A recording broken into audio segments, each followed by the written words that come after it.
l'anoxie est un traitement insecticide qui est sans danger pour les objets, les matériaux constitutifs des objets de collection.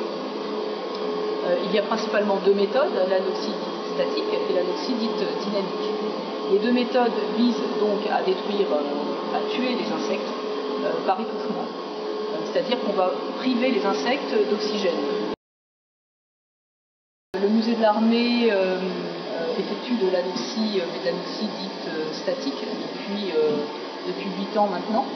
Nous avons dans une des réserves une salle de quarantaine qui nous permet d'accueillir les objets qui sont en transit, qui reviennent des expositions temporaires, d'acquisition, etc., que nous passons systématiquement en anoxie avant de les intégrer dans les bâtiments de réserve.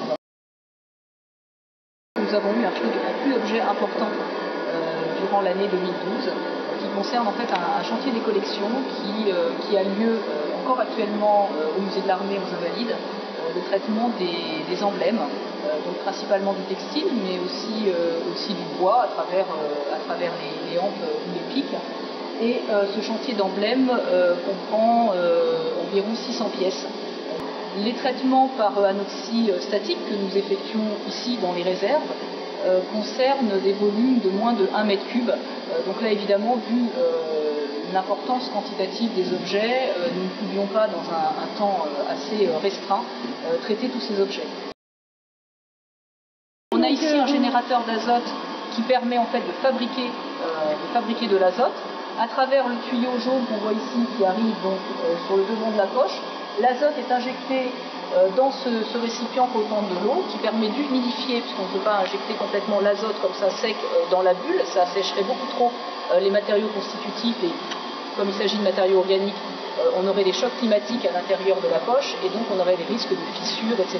sur les objets, ou de soulèvement dans le cadre de couches picturales. Donc l'azote est humidifié, est ensuite envoyé humidifié dans la poche et donc fatalement chasse l'oxygène présent dans la poche et donc le traitement va devenir effectif d'ici environ 3 semaines, le temps que par différents rinçages, c'est le bruit qu'on entend en fond, c'est l'azote qui est injecté dans la bulle, on appelle ça des rinçages, et à l'issue de ces différents rinçages, dans 3 semaines environ, le traitement sera considéré effectif lorsque les moniteurs, l'ordinateur que nous voyons là-bas nous indiqueront que le taux résiduel d'oxygène à l'intérieur de la poche est inférieur à 0,01.